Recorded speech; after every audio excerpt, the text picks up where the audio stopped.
La bibliothèque parisienne de l'EFEO conserve un patrimoine de 156 manuscrits en pali, regroupés sous la cote EFEO Pali, dont plus de la moitié provient du Siam, du Cambodge, mais également de la Birmanie, et auquel s'ajoute une poignée de manuscrits en provenance du Laos et du Sri Lanka.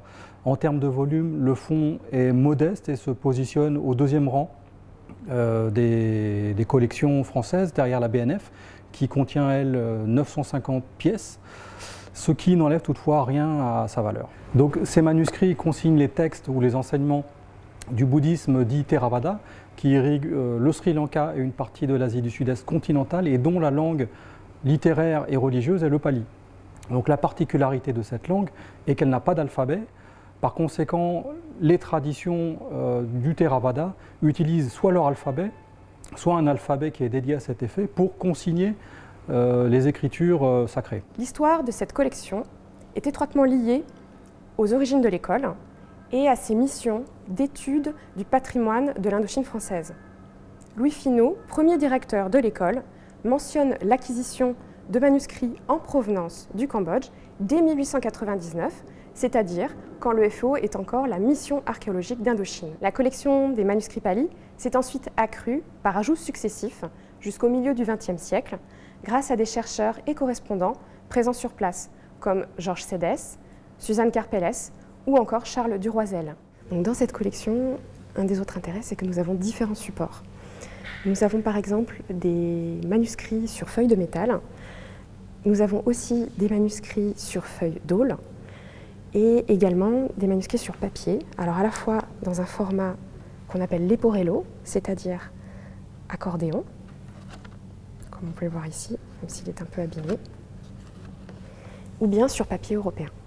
Donc pour ce qui est des aules, elles sont préparées selon un processus singulier, chacune des traditions du bouddhisme Theravada ayant un savoir-faire qui rend compte de différences caractéristiques.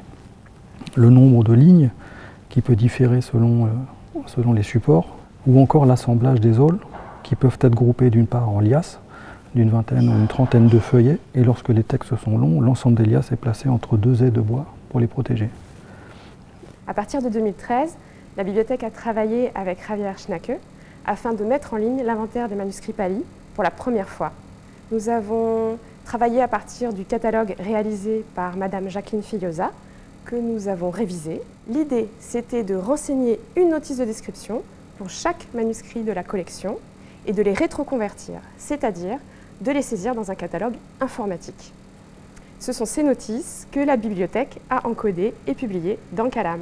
Et ce qui est intéressant, c'est le format qui est employé pour y encoder les notices. Ce format, c'est le AD, basé sur le langage XML, qui est aujourd'hui largement utilisé dans les bibliothèques et les archives. Ce qui est intéressant avec ce chantier et avec nos autres chantiers Calam que nous avons fait pour nos collections de manuscrits, c'est que nous avons cherché à intégrer au catalogue les écritures originales présentes sur les documents, c'est-à-dire avoir à la fois les caractères non latins et leur translittération. Avant d'être philologique, l'intérêt de ce fonds est avant tout patrimonial, puisque une grande partie provient du Cambodge, une grande partie des manuscrits viennent du Cambodge et représentent un des derniers dépôts cohérents de manuscrits religieux dans cette région, puisque la quasi-totalité des bibliothèques monastiques traditionnelles ont disparu à partir de 1970, ceci dû aux tourments qu'a vécu ce pays. Malheureusement, les supports, les illustrations et les pigments se détériorent au fur et à mesure du temps et des usages. Donc la prochaine étape pour cette collection, ce sera son reconditionnement sur mesure.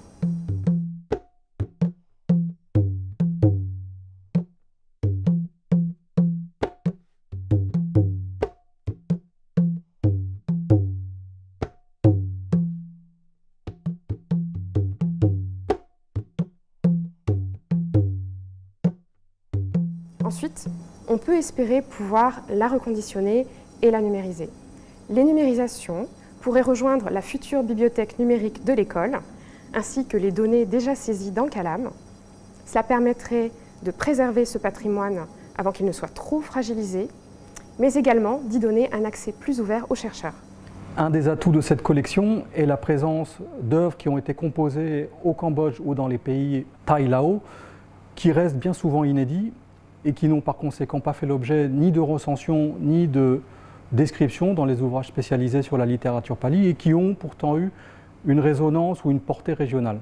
Et jusqu'à présent, il y a à peu près une douzaine de textes qui ont été édités et publiés soit dans leur intégralité, soit de manière partielle. Et à ma connaissance, il y en a moins d'une dizaine qui sont en cours d'élaboration, en cours de préparation.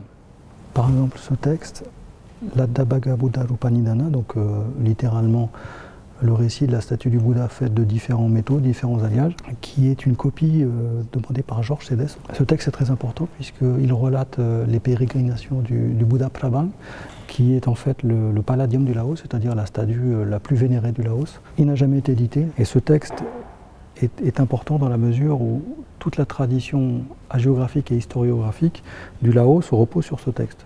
Nous vous invitons donc à aller découvrir l'inventaire des manuscrits Pali sur Kalam, ainsi que d'autres inventaires de l'école, d'archives, de manuscrits, mais aussi d'objets et de fonds iconographiques. L'ensemble de ces inventaires a également été publié sur une plateforme de l'école qui leur est dédiée, le site archives.efeo.fr, que nous avons lancé en décembre 2020.